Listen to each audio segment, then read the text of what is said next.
Hello everyone, my name is Anurag Pathak and once again welcome to commerce school.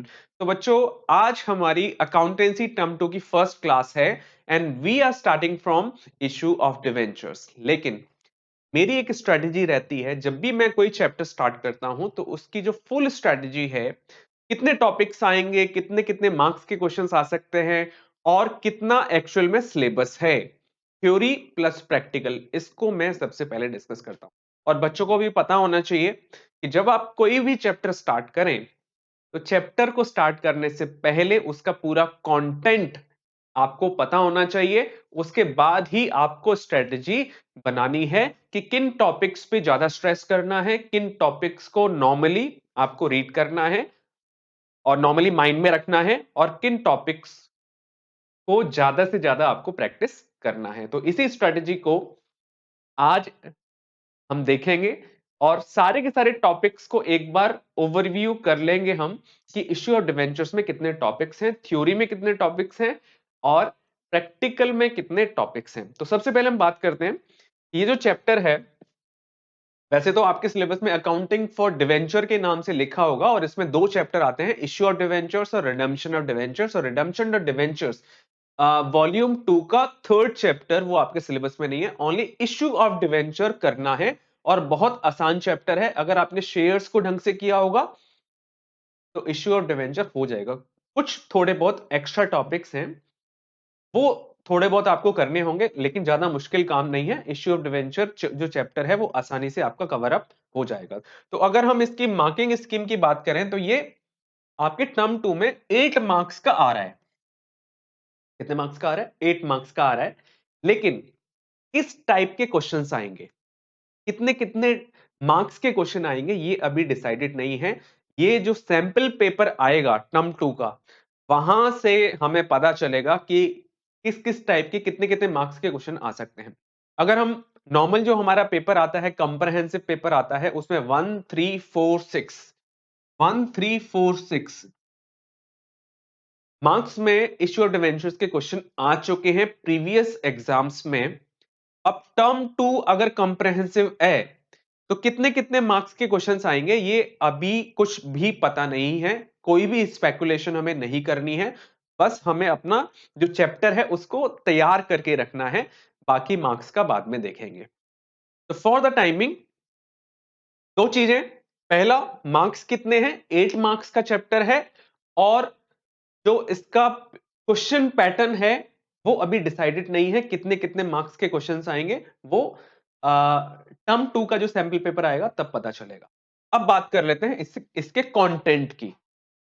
तो mostly जो, अगर हम accountancy की बात करें तो अकाउंटेंसी में जो प्रैक्टिकल पोर्शन जो होता है वो ज्यादा प्रोमिनेंट होता है और थ्योरी जो पार्ट है वो कम आता है एग्जाम्स में। अगर आता भी है तो 1 मार्क में आएगा, बाकी जो 3 मार्क्स 4 मार्क्स और 6 मार्क्स में थ्योरी के क्वेश्चंस नहीं आते हैं, क्योंकि ये एक प्रैक्टिकल पेपर है। अकाउंटेंसी एक प्रैक्टिकल पेपर है, वहां से थ्योरी का ऐसा कोई कंसर्न नहीं है। लेकिन फिर भी 1 मार्क्स भी बहुत इंपॉर्टेंट होता है। तो अगर हम पहले थ्योरी की बात कर लेते हैं, तो अगर हम थ्योरी की बात करें तो सबसे पहला जो इसमें टॉपिक है वो है व्हाट इज डिवेंचर। डिवेंचर क्या होता है और ये शेयर से कैसे डिफर करता है। अब इसमें इसकी मीनिंग आ जाता है, डेफिनेशन आ जाती है, इसकी करेक्टरिस्टिक्स आ जाती है। तो इस टाइप का जो क्वेश्चन है वो 1 मार्क में आ सकता है। फिर उसके बाद डिवेंचर्स कितने टाइप्स के होते हैं, कूपन रेट क्या होता है, बॉन्ड क्या होता है, डीप डिस्काउंट और जीरो कूपन बॉन्ड क्या होते हैं, बॉन्ड और डिवेंचर्स में क्या डिफरेंस है, डिवेंचर और शेयर में क्या डिफरेंस है, और premium on issue of debentures and premium on redemption of debentures में क्या डिफरेंस है। ये जो टॉपिक्स हैं वो ऐसे टॉपिक्स हैं जो 1 मार्क में बाई चांस अगर एमसीक्यूज आते हैं तो 1 मार्क में आपसे पूछे जा सकते हैं थ्योरी के पोर्शन में से क्वेश्चन। लेकिन अगर आप फाइनेंशियल फील्ड्स में जाना चाहते हैं, सीए करना चाहते हैं, सीएमए करना चाहते हैं, सीएफए करना चाहते हैं, तो आपको देखो, अकाउंटेंसी का जो सब्जेक्ट है वो ढंग से पढ़ना पड़ेगा, वेदर इट इज थ्योरी और प्रैक्टिकल। तो आपका अगर इंटरेस्ट है, आगे इसी फील्ड में जाने का, तो आप ढंग से पढ़ो। ये मत देखो कि एग्जाम्स आपके कैसे हो रहे हैं। तो मोस्टली बच्चे क्या कर रहे हैं यार, नकल से तो पास हो रहे हैं, क्या करना है पढ़ के। लेकिन अगर आप सीरियस हैं, सीए करना चाहते हैं, सीए में करना चाहते हैं, फाइनेंशियल फील्ड्स में जाना चाहते हैं, ऐसा नहीं है कि अपॉर्चुनिटीज नहीं है। मैं आपके साथ कैरियर के बारे में भी इस चैनल पे डिस्कस करूंगा, लेकिन अभी वो टाइम नहीं है। अभी हमें अपना सिलेबस कंप्लीट करना है, लेकिन बीच में मुझे टाइम मिला तो इस पर मैं 100% वीडियोस बनाऊंगा। ओके, टॉपिक पर आ जाते हैं। तो ये रहा थ्योरी का पार्ट। और हाँ, इसके रिगार्डिंग मैंने आपके लिए एक रिसोर्स प्रिपेयर किया है अपनी वेबसाइट commerceschool.in पर। इसका लिंक मैं डिस्क्रिप्शन में दे दूंगा। और इस पोस्ट में, इस आर्टिकल में मैंने इश्यू ऑफ डिवेंचर्स का जो सिलेबस है, मार्किंग स्कीम्स और क्वेश्चन पैटर्न्स, अगर जब भी अपडेट होगा मैं इसमें अपडेट कर दूंगा। तो ये आपका एक गो थ्रू रिसोर्सेस हो जाएगा। और यहां पर मैंने डिफरेंट लिंक्स भी दिए हुए हैं डिफरेंट रिसोर्सेस के। तो ये जो टॉपिक है, इसको आप, ये जो आर्टिकल है, इसको आप बुकमार्क कर सकते हैं और इसको मैं अपने टेलीग्राम चैनल में भी शेयर कर दूंगा। तो term 2 issue of debenture syllabus of accounting class 12th। तो आप यहां देखेंगे मैंने लिखा है टोटल मार्क्स 8 मार्क्स है, क्वेश्चन पैटर्न अभी येट टू बी डिसाइडेड। और ये मैंने थ्योरी, जो भी मैंने अभी आपके साथ डिस्कस किया, थ्योरी और थ्योरी से रिलेटेड जो नोट्स हैं उनके लिंक्स मैंने यहां पर दे दिए हैं। और जैसे जैसे हम टॉपिक करते जाएंगे वैसे वैसे मैं आपको रिसोर्सेज भी शेयर करता जाऊंगा टेलीग्राम ग्रुप में। ओके, तो अगर हम इश्यू ऑफ डिवेंचर्स के प्रैक्टिकल पोर्शन की बात करें, तो पहला जो टॉपिक है जो आपको करना है वो है journal entries of issue of debentures for cash at par, premium और डिस्काउंट। और इसमें दो केसेस होते हैं, लमसम एंड इंस्टॉलमेंट्स। और जो डिवेंचर्स होते हैं उनका बैलेंस शीट में कैसे डिस्क्लोजर होगा, ये भी आपको पढ़ना है। तो ये दो इंपॉर्टेंट टॉपिक हैं। उसके बाद आ जाते हैं rules of utilisation of security premium reserve. तो आपने पढ़ा है शेयर्स में भी, शेयर्स को हम security premium reserve, security premium पे इश्यू कर सकते हैं। ऐसे ही डिवेंचर्स को भी सिक्योरिटी प्रीमियम में इश्यू किया जा सकता है। तो ये जो सिक्योरिटी प्रीमियम रिजर्व होता है, इसका यूटिलाइजेशन क्या है, इसको कहां कहां पर हम यूटिलाइज कर सकते हैं, इसके रूल्स एंड रेगुलेशंस क्या हैं। उसके बाद आता है issue of debentures other than cash. Other than cash का मीनिंग ये है एक तो आप डिवेंचर्स को कैश में इश्यू कर सकते हो, कैश के अलावा आप डिवेंचर्स को प्रमोटर्स को इश्यू कर सकते हो, अंडर राइटर्स को इश्यू कर सकते हो और वेंडर्स को इश्यू कर सकते हो। वेंडर्स का मीनिंग है कि आपने किसी का एसेट परचेज किया तो वो आपके लिए वेंडर हो गया, उसको आपने कैश की जगह अपने डिवेंचर्स इश्यू कर दिए। ऐसे ही अगर आप किसी का बिजनेस परचेज करते हो तो बिजनेस परचेज करने की कंसिडरेशन में आपको कैश पे करना चाहिए था, लेकिन कैश के प्लेस पर आप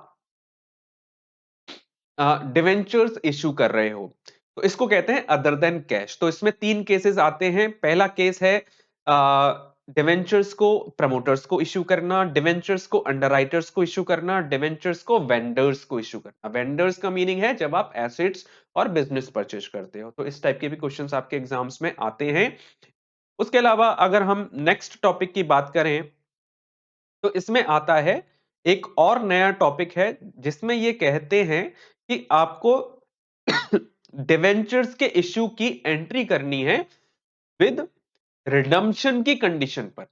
यानी कि रिडम्पशन की जो कंडीशन है वो आपको पहले से दी हुई है। तो इसमें 6 केसेस बनते हैं। पहला है, अगर आप डिवेंचर्स को पार पे इश्यू करते हैं तो पार पे ही रिडीम कर रहे हैं, डिस्काउंट पे इश्यू कर रहे हैं तो पार पे रिडीम कर रहे हैं, प्रीमियम पे इश्यू कर रहे हैं तो पार पे रिडीम कर रहे हैं। अगला केस है, आप पार पे इश्यू कर रहे हो लेकिन प्रीमियम पे रिडीम कर रहे हो, डिस्काउंट पे इश्यू कर रहे हो लेकिन प्रीमियम पे रिडीम कर रहे हो, और प्रीमियम पे इश्यू कर रहे हो, प्रीमियम पे ही रिडीम कर रहे हो। तो यहां से आपको ये समझ आ रहा है कि जब हम शेयर्स को इश्यू करते हैं तो तीन टाइप से इश्यू कर सकते हैं। पहला है एट पार पे, सेकंड है एट डिस्काउंट पे, और थर्ड है एट प्रीमियम पे। लेकिन जब आप रिडीम करोगे तो रिडीम आप डिस्काउंट पे नहीं कर सकते हैं, आप रिडीम करोगे या तो एट पार पे या फिर एट प्रीमियम पर। और इस तरीके से 6 केसेस हो जाते हैं। और यहां पर आपको दो ही एंट्री करनी होती है। जैसे एक केस आया, आपने इश्यू एट डिस्काउंट और रिडीम एट पार, तो आपको दो एंट्री यहां पर करनी होंगी। बस वही 2 एंट्री आपको यहाँ पर सीखनी है। तो ये टॉपिक जब स्टार्ट होगा तब वहां पर हम इसको डिटेल में स्टडी करेंगे। बस मैं आपको इस लेक्चर में ये बताना चाह रहा हूं कि एक्चुअल में आपको एग्जाम इस चैप्टर के लिए पढ़ना कितना है। उसके बाद एक नया टॉपिक आता है, वो है journal entries where premium on redemption debenture shown in the balance sheet. यानी कि रिडम्पशन प्रीमियम जो है, रिडम्पशन पे जो प्रीमियम है उसकी जर्नल एंट्रीज क्या होंगी और इसको बैलेंस शीट में कैसे डिस्क्लोज किया जाएगा। और last and not the least, very important topic, जहां पर हम डिस्कस करेंगे राइट ऑफ डिस्काउंट और लॉस और इश्यू ऑफ डिवेंचर्स। जो जब हम डिवेंचर्स को इश्यू करते हैं उस पे जो डिस्काउंट हम देते हैं या फिर इश्यू करने पर जितना भी हमें लॉस होता है उसको राइट ऑफ करने के रूल्स क्या हैं और राइट ऑफ करने के लिए जर्नल एंट्रीज हम कैसे करेंगे। तो ये सारे के सारे आपके टॉपिक्स हैं और जो जो हम टॉपिक्स कराते जाएंगे उसको उसके रिसोर्सेस मैं टेलीग्राम चैनल में देता जाऊंगा। तो आप वहां पर जुड़ जाएं अगर आपने टेलीग्राम चैनल ज्वाइन नहीं किया है। और ये जो आर्टिकल है मैं वहां पे शेयर कर ही रहा हूं और ये वीडियो लेक्चर भी वहां पे शेयर कर रहा हूं। तो ये जो आपका पहला इश्यू और डिवेंचर का पहला लेक्चर है, ये आपके लिए गो थ्रू लेक्चर है और इसको आप बुकमार्क कर लें। और ये आपको टॉपिक्स यहां पर पढ़ने हैं अगर आपको इश्यू ऑफ डिवेंचर्स पे कमांड बनानी है तो जल्दी से चैनल को सब्सक्राइब कर लो अगर आप नए हैं तो। और नेक्स्ट लेक्चर के लिए stay tuned. Thank you very much for watching this video.